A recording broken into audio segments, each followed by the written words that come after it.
시청자 여러분 안녕하십니까. 지역의 이슈를 심층 분석하는 시간 헬로 이슈 토크입니다. 연말을 맞아 이슈 토크에선 경남도 내 지자체장 모시고 2020년 올해 성과를 확인하고 2021년 계획을 들어보는 특집으로 마련했는데요. 그 세 번째 시간입니다. 경남 거제시 변광용 시장을 스튜디오에 모셨습니다. 함께 이야기 나눠보죠. 네, 시장님 안녕하십니까? 네, 반갑습니다. 네, 귀한 시간 이렇게 내주셔서 감사하고요. 네. 코로나19 3차 확산으로 참 많이 바쁘실 것 같습니다. 그 와중에 행정을 참 정확하고 빠르게 해주셔서 다시 한번 감사의 말씀 전하겠고요. 그 거제시도 코로나19와 경제 불황으로 참 힘들지 않았습니까? 네. 어떤 부분에 많이 영향을 받았을까요? 전 국민이 마찬가지 어떤 어려움들을 겪고 있는 시점이라고 생각을 합니다. 그렇지만 우리 거제시 같은 경우는 이 주력 산업인 이 조선 산업의 침체다. 특히 올 초 정도 돼서는 이제 조선업이 새로운 어떤 도약의 어떤 그런 기회가 될 거다라면서 양대 조선소가 수주 목표도 지난해에 비해서 좀 높게 잡으면서 출발을 했는데 코로나가 이렇게 터지면서 거제 시민 같은 경우는 어떤 이중의 어떤 그런 고통, 어려움을 겪고 있는 그런 상황이라고 보면 될 것 같고, 어쨌든 우리 시민들이랑 우리 거제시는 이런 이중고의 어려움들을 잘 극복해 나가고 이전에 활력이 있는 그런 도시의 모습을 아마 찾을 수 있을 거라 저는 확신을 하고 있습니다. 네. 이런 힘든 환경 속에서 지난 11월 4일이었습니다. 시장님께서 발표한 거제형 조선업 고용유지 모델이 또 주목을 받았는데요. 꽤 오랫동안 준비하셨다고 들었거든요. 예, 실제 11월 4일 발표할 때까지 한 6개월 가량의 시간이 걸렸습니다.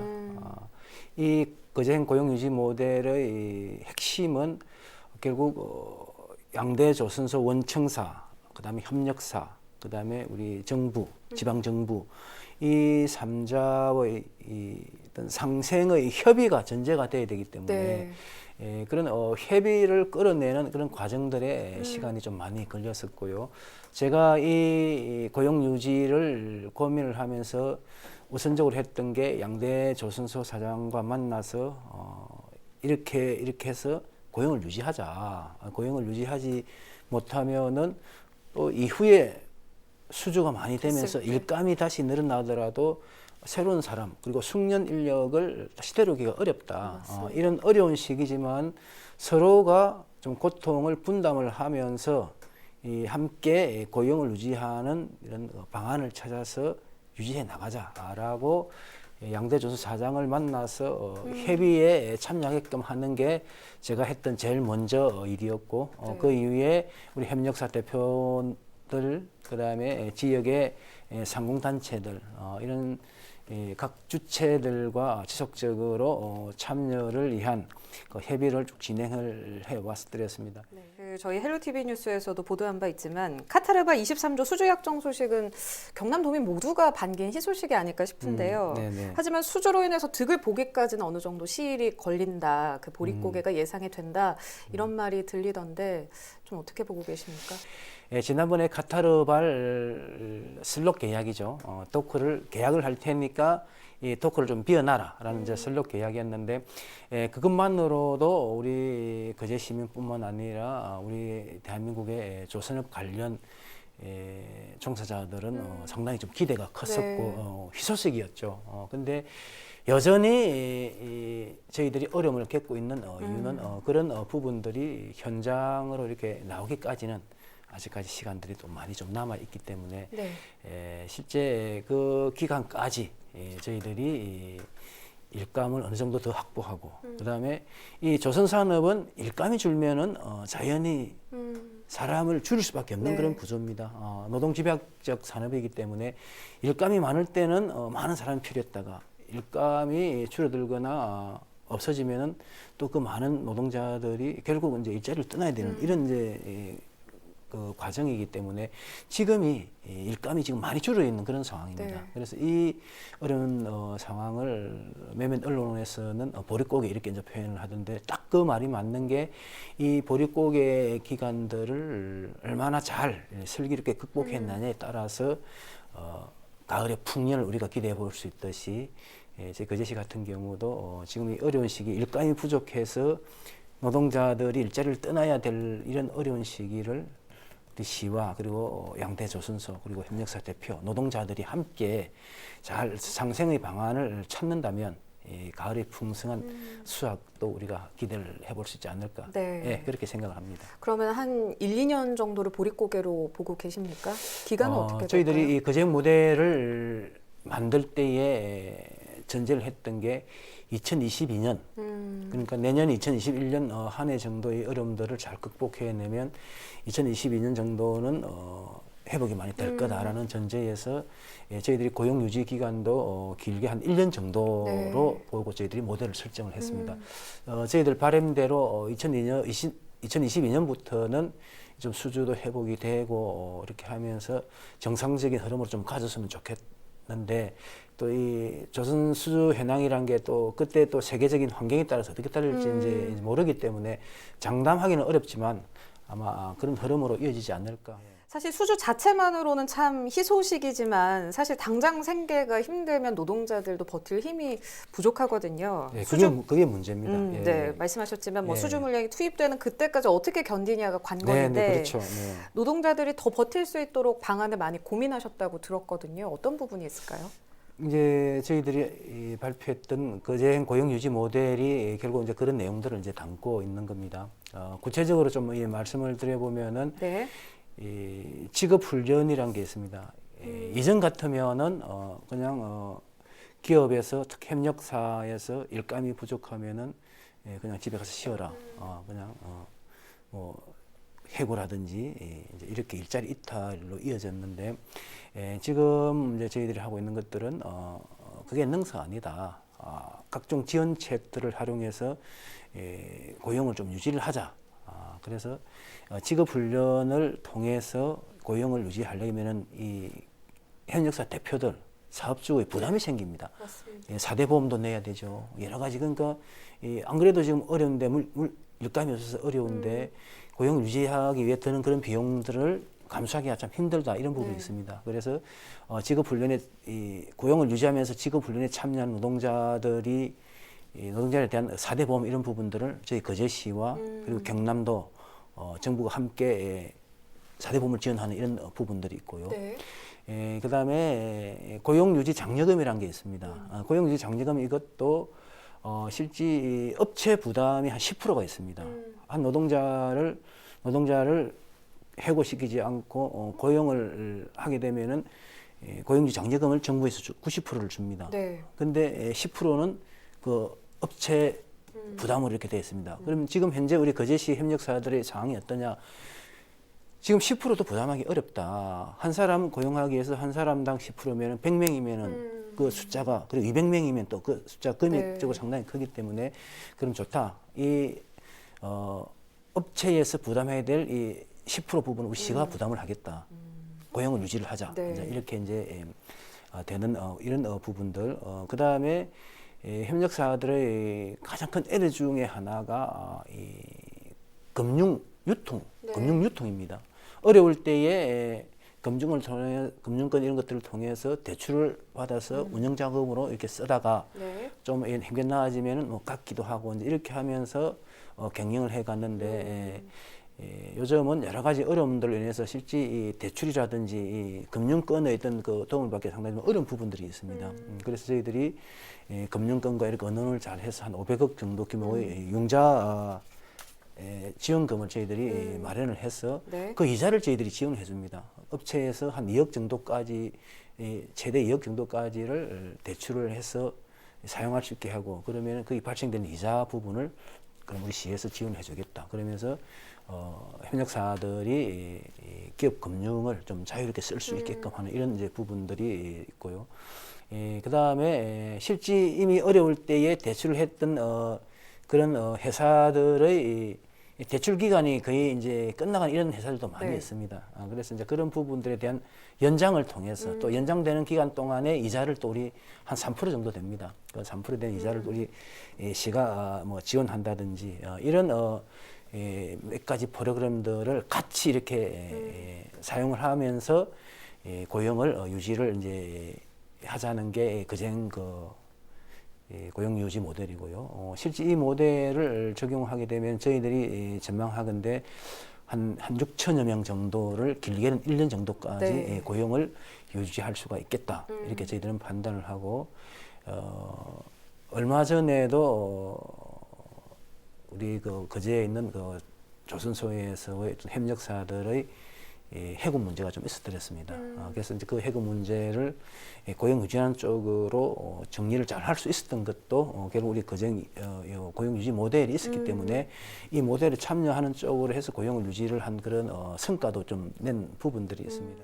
노동자와 기업이 함께 성장한다. 이 부분을 계속 강조해 주고 계신데 네네. 관련된 사업도 있다고 들었거든요. 소개 좀 해주시죠. 실제 이제껏 그 노사가 함께 어떤 협력사 노동자들의 복지 문제를 해결한 공동기금을 조성하거나 이런 사례가 많지를 않고 우리 거제에서도 그런 사례가 없었더랬습니다. 그런데 이번에 이 모델 속에 근로자 공동복지기금이란 기금을 통해서 이 고용유지에 참여하는 협력사 노동자들의 이 자녀 학자금이라든지 네. 그다음에 다양한 뭐 복지 혜택이라든지 이런 부분들을 이 기금에서 이렇게 사용할 수 있게끔 이렇게 돼 있는데 어쨌든 이런 기금을 통해서 우리 노동자와 협력사들의 그 복지가 좀 더 향상되는 계기가 될 수 있을 것 같고 그리고 이게 업체 부담으로만 이렇게 남겨져 있으면은 어려운 상황에서 업체들이 노동자들의 이 복지 문제에 신경을 쓸 여력이 없지 않습니까? 네. 그래서 우리 경남도나 우리 거제시 공공기관이 적극적으로 이 기금에 참여함으로써 노동자들의 복지 문제까지를 함께 이렇게 우리가 보듬고 가자 이런 취지고 결국 노동자와 협력사의 어떤 공동적 이익에 부합할 수 있다. 저희들은 그렇게 보고 있습니다. 네. 이렇게 잘 이루어진 정책이 쭉 이어진다면 아무래도 거제에 좀 더 젊은 층이 많이 유입되지 않을까 싶습니다. 아무래도 인력이 늘어날 테니까요. 그럼 거제시가 이 부분에 있어서 기대하는 바가 혹시 있으신지 여쭙겠습니다. 얼마 전에 제가 뭐 방송하고 인터뷰를 이제 하면서 참 쉽지 않은 과정이었는데 어떤 자세로 이 모델들을 뭐 5, 6개월 동안 이렇게 쭉 이렇게 추진해 왔느냐라고 이제 질문을 받았을 때 제가 이제 그런 답을 네. 드렸습니다. 절박함 때문이었다. 저희들이 올 5월 정도까지 이후의 상황을 예견을 했을 때에 네. 많게는 한 8,000명 정도까지 조선협력사 중심으로 노동자들이 일자리를 떠나야 될 그런 상황에 직면할 수도 있다. 아까도 말씀드렸다시피 일감이 줄어들고 수주가 줄고 일감이 줄어들면은 당연히 네. 노동자들을 정리하는 이런 수순으로 이제 가고 이제 있기 때문에 그래서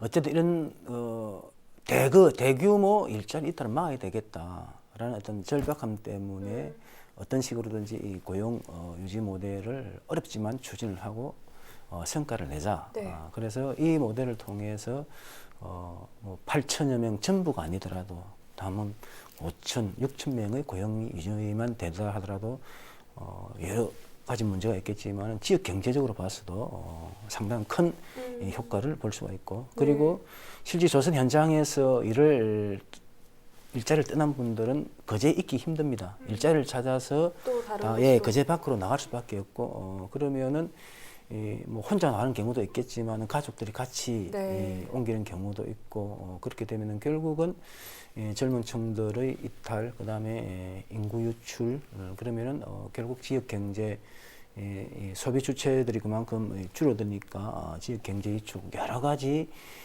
파급 효과가 날 수밖에 없기 때문에 시장으로서 예견되는 이런 부분만큼은 막아보자라는 어떤 그런 절박감과 진정성으로 좀 어려운 가운데서도 이렇게 끌어왔는데 우리 실무 과장님들이 그런 얘기를 합니다. 처음에 시장님한테 그런 얘기를 들었을 때 이게 가능할 거냐 안 될 것 같다라고 하면서도 이렇게 여기까지 왔는데 어쨌든 자기들이 처음 시작할 때는 참 힘들고 해서 어려울 것 같다라고 이제 생각했었는데 어쨌든 우리 실무 과장님들이나 계장님들도 고생을 많이 했다라는 말씀들을 이 기회에 꼭 한번 좀 드리고 네, 싶습니다. 아이고, 알겠습니다.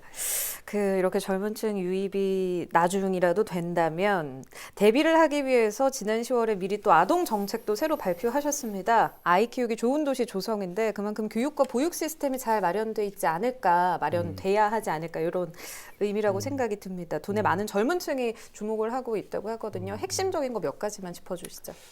우선 부모 부담을 줄이자는 그런 이제 부분에서 보면은 이 아빠들이 육아를 위해서 간혹 휴직을 한 경우 이런 경우 있었어도 우리가 그러면은 좀 더 편하게 육아를 위해서 휴직할 수 있게끔 아빠들의 육아 휴직에 대한 장려금을 우리가 지원을 해주죠. 이런 아빠 육아 휴직 장려금 이런 부분들도 있는 거고요. 그다음에 우리 아이들이 태어나서 처음 어린이집에 입학한다거나 유치원에 입학한다거나 초등학교 입학한다거나 이랬을 때에 또 생애 첫 입학 축하금 이런 이제 부분들도 이제 있고 그다음에 우리 유치원의 부모 부담분 이런 부분들도 기존에 저희들이 만 5세 아이들한테만 이제 지원이 됐었는데 그거를 3세, 4세까지 이제 확대해서 부모 부담분을 이제 지원하는 이제 부분이라든지 그다음에 요즘 또 제일 어려움을 호소하는 부분 중에 하나가 맞벌이 부부가 많지 않습니까? 그러면 이제 엄마 아빠들이 밖에서 이제 일을 하다가 애를 데려갈 시간 되면은 중간에 스톱하고 애를 데리러 가야 되고 또 회사 급한 일이 있어서 일을 좀 하게 됐을 때도 애 문제 때문에 이렇게 마음대로 못하고 이런 이제 부분들도 있고 그런 애로들을 많이 호소를 하더라고요. 그래서 저희들이 이번에 이 아이 키우기 좋은 도시의 프로그램 중에 이제 24시간 보육을 이제 가능할 수 있게끔 그렇게 한 24시간 보육실도 우리가 만들어서 혹시 그런 부분들 때문에 어려움을 겪고 있는 엄마 아빠들의 좀 애로를 해소해주자 이제 그런 이제 내용도 좀 담겨 있고요. 이렇게 이야기를 나누다 보니까 어느새 마지막 질문을 드려야 할 시간이 왔는데요. 거제 시장으로서 내년 시정에 대한 각오 한 말씀 들어보겠습니다. 어쨌든 이 코로나가 올해를 끝으로 좀 진행이 됐으면 좋겠다. 그런 차원에서 저희들이 할 수 있는 방역의 만전을 기해서 우리 시민들 좀 더 안심하고 안전하게 일상을 할 수 있도록 하는 게 가장 우선적으로 해야 될 일 아닌가 이렇게 생각을 하고요. 그 다음에 저희들이 나름대로 구상해 오고 있고 이렇게 발표했던 아까 말씀드린 이런 정책들이 그저형 고용유지 모델이라든지 아이 키우기 좋은 도시라든지 그 다음에 저희들이 또 관광도시로서 발돋움하기 위한 다양한 관광 자원시설들이 지금 한참 진행 중에 있는 것들이 많이 있습니다. 이제 그런 부분들이 내년에 좀 결실을 보면서 관광도시로서 기반을 하나하나 좀 잘 갖춰 나가는 그런 한 해가 됐으면 좋겠고 그 다음에 다소 이런 감은 있지만은 KTX 개통은 예정이 돼 있는 거고 지금 가덕 신공항도 동남권 관문공항으로서의 가덕 신공항도 거의 그렇게 가지 않겠나 저희들은 그렇게 전망을 하고 그러면 KTX 개통과 동남권 관문공항 가덕의 신공항이 조성됐을 때를 대비한 우리 거제시의 발전 로드맵을 내년에는 한번 만들어 봐야 되겠다. 그래서 그 로드맵을 통해서 길게는 10년 정도를 보면서 공항과 철도가 있는 거제시의 어떤 새로운 발전 사항들을 저희들이 한번 내년에는 좀 구상을 해서 시민들한테 좀 발표됐으면 좋겠다. 지금 저희들이 조만간 용역을 좀 발주를 하려고 하고 있습니다. 그래서 그 그림들이 나오면은 10년 후의 거제의 모습에 대한 부분들을 시민들한테 발표를 하면서 시민들과 함께 10년 후의 거제를 상상하면서 멋지게 한번 거제를 만들어 보고 싶은 게 내년 한 해의 시장으로서의 조그만 욕심이라면 욕심이고 바람이면 바람이다 이렇게 말씀드리겠습니다. 네, 알겠습니다. 오늘 이렇게 이야기 나눠보니까요. 참 강한 책임감이 느껴지는 리더의 카리스마 시장님 말씀 속에서 느껴졌는데 아무쪼록 계획하신 대로 거제시가 잘 꾸려지길 기대하겠습니다. 오늘 시간 감사합니다. 열심히 하겠습니다. 고맙습니다. 네, 고맙습니다. 이상으로 마칩니다. 시청해주신 여러분 고맙습니다.